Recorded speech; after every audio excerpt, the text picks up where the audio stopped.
when you're working with the public in living history situations, or you're using them for events, you don't want to use artifacts because they're one of a kind and you'll use them up if you use them that way. So you make a reproduction of them, you still have the original, but there's no further degradation occurring to it. So you can, with a reproduction, if something happens, it's not a big deal. You either make another one and fix it.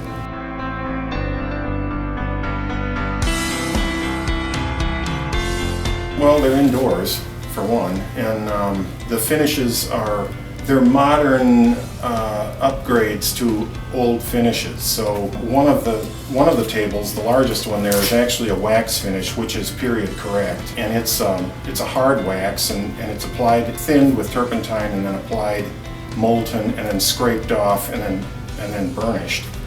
And so that one is actually period correct, and it's pretty durable. 3 of the tables have an oil-based finish, which it's an alkyd resin, which wasn't available in the 19th century. They would have used probably linseed oil-based varnish with a hardener. It's pretty close in appearance, and it's also quite durable. And then another 3 were done with a spirit varnish, which is similar to shellac. It hardens by solvent evaporation rather than polymerization, unlike the oil finish, but it's more durable than shellac.